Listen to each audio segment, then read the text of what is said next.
What's up, everybody? Thank you for stopping in. Welcome back to everyone who has been here before. And if you are new here, welcome. Please consider hitting the subscribe button and ringing the notification bell. That will let you know when I drop a new video. All the videos will be either knife content, EDC content, or some sort of preparedness style content. Before you head out, hit the like button, please. And if you have a little extra time, leave a comment down below. Any type of comment, concern, criticism, that is all welcomed here. If you are rude, I will possibly be rude back.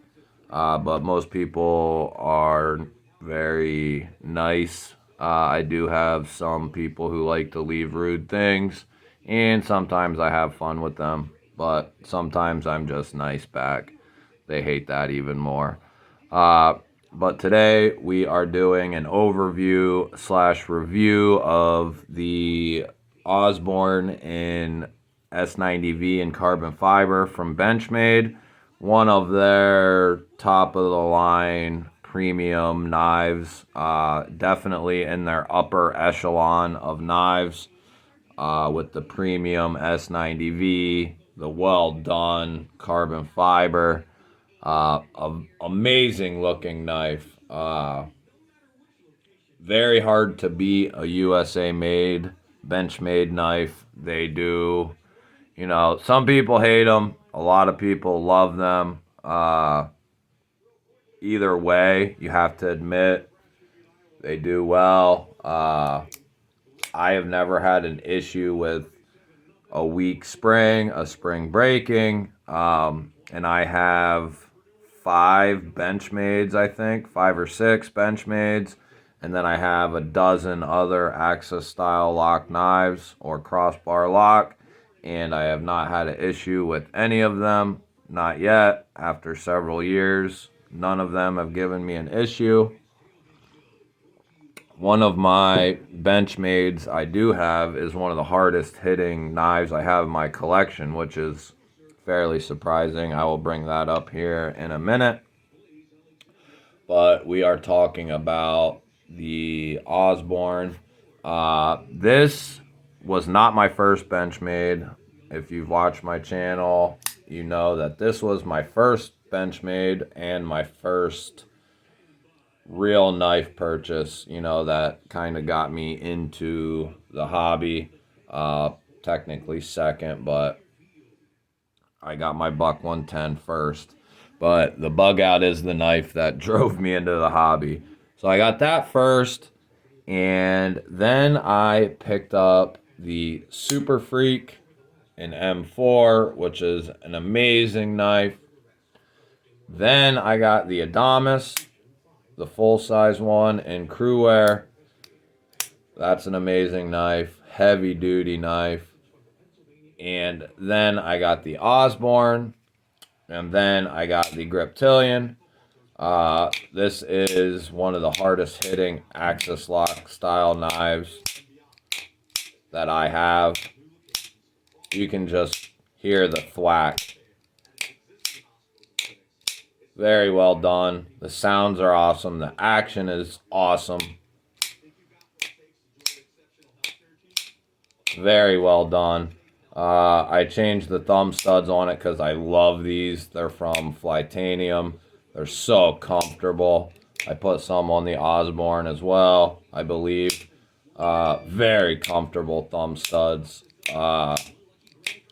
For the price, the S30V, the rigid FRN, the awesome Axis lock. I plan on changing the clip eventually someday. I just haven't gotten around to it. But the Griptilian is a hard knife to beat in its price range. I think you can usually find them for like $110 or so. But we are talking about the BENCHMADE Osborne. I will not be doing these types of videos unless it is on a knife that I have carried pretty extensively and done a lot of cutting with. And this knife falls under that category. I have had it for quite a while, and I have carried the hell out of it. I want to pull up, I think I saw a sale on these. Let me double check real quick.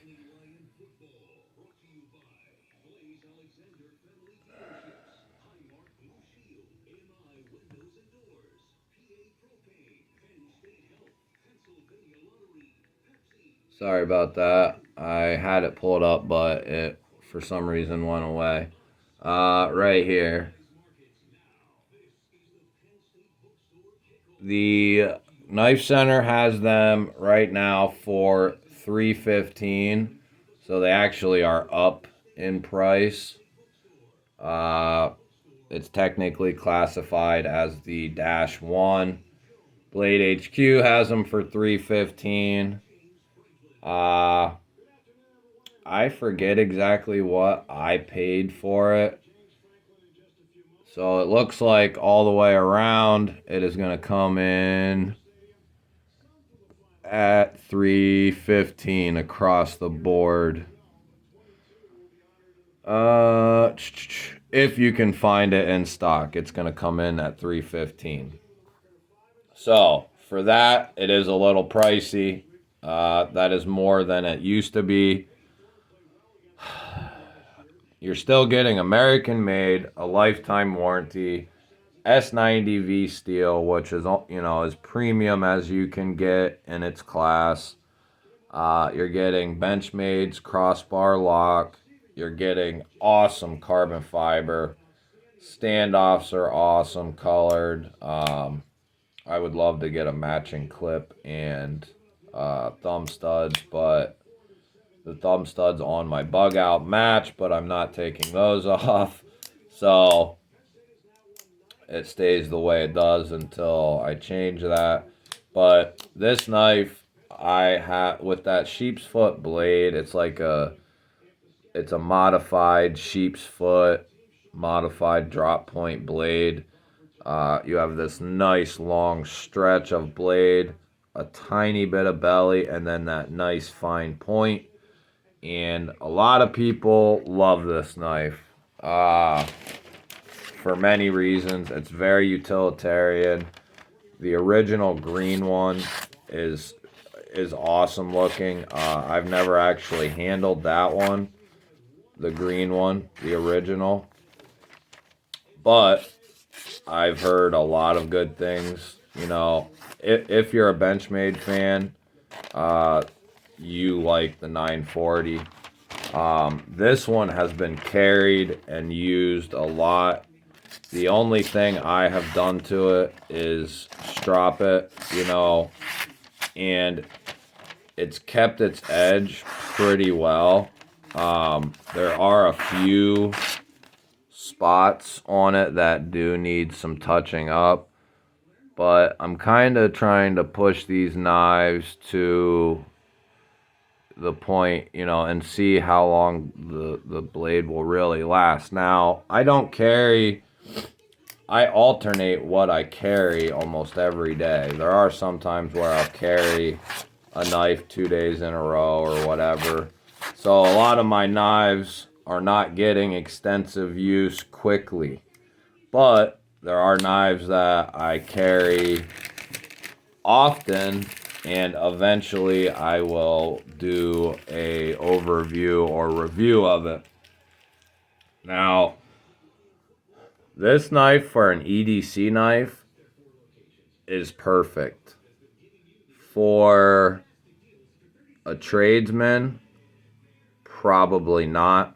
You know, you could do it, especially with their lifetime warranty, but this is not a knife. After all my experience, you know, it would handle it, and it's comfortable enough that it could be used all day long in a like trade. I just think, you know, it would be a good secondary. But as far as something to like beat the hell out of it and it not you not worry about it, I would either lean towards something like the Griptilian or the Super Freak. Those are both gonna be a little more heavy duty. With the M4, you have a lot tougher steel, and they coated it very well, which will prohibit corrosion. So a coated M4 is gonna be very, a very well-rounded steel because you're getting the corrosion resistance if it's coated. And then you get the awesome scales, the red liners and bumpers there. Very awesome. You could say the Adamas too. I would say most people probably shy away from this knife just because of how big it is. But I love big knives. And for a folding knife, I love this thing. When these came out, I ordered this right away. As soon as they could be ordered, I got a first production run of it. I love this thing. Like, this is a knife I would take with me, into battle pretty much. If I needed a good folding knife to hold up, I mean, you're gonna have a hard time, putting this one out of commission. So you could use this, but it is a little bulky and heavy, but I carried it to work. Someday I'll be doing a overview on that as well. But we are talking about the Osbourne. I like to go off on tangents and shit. Sorry about that. So you are getting 3 1/4 on your cutting edge, and then you're at like 5/8, 3 5/8 or so. Or no, you're at like 3 3/8 for total, and you are right at 7 3/4 with the little clip or this outward area here. You're at 7 3/4. So you're right in that middle ground, what most people tend to gravitate towards. Now, the Osbourne and the Bug Out, especially the premium versions, have always been a little pricier. And like my story goes, the only reason I picked this up was because it was on sale from like $270 or $280 down to $200. And that is the only reason I picked this up, and I figured it would be one of the last knives I ever bought because it would be all I needed. Little did I know that was wrong. But you can get them on sale. It's just certain times of the year they are not on sale, and they are fairly pricey. So it's kind of up in the air. If you've been in the knife world for a while, this is something I would look at. A premium Bug Out or 940 or the Super Freak, with premium stuff. But as far as a beginner, I don't think I would look at this knife unless, you got the funds to do it. Like you really got the funds.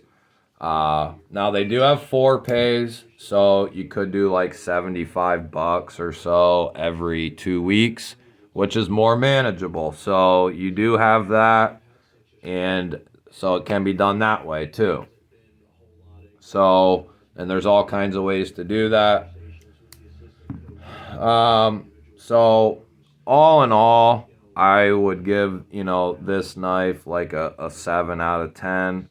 As far as overall, capability, it's a perfect EDC knife, but it's not a perfect EDC and beater style knife. This is something you would use everyday task, tape, cardboard, plastics, stuff like that.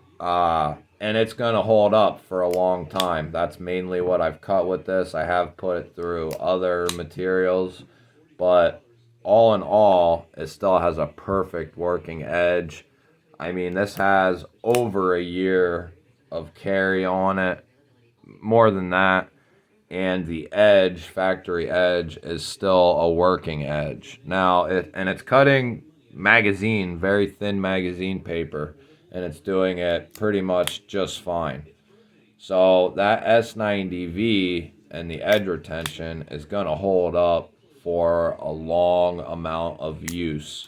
And then when it's dull or no longer has a working edge, you email up BenchMade and you can send it off to them. They'll shine it all up. They will sharpen it, tune it up, make sure everything's good to go, and they will ship it back to you.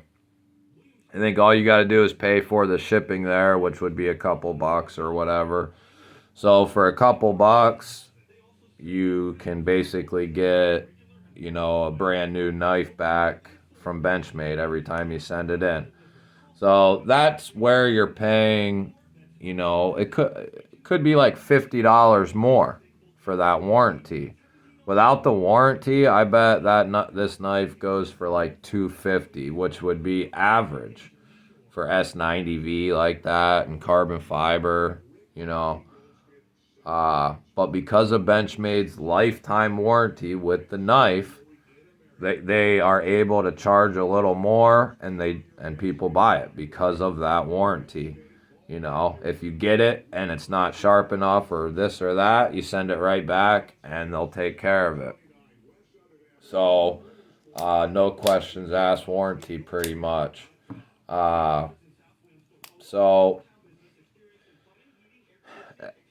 And I don't want to diss on the knife. It's a great knife. It's priced a little high for me. Especially to recommend it to other people at that price. But like I said, if you had the funds and because of that warranty, it does pay off in the end.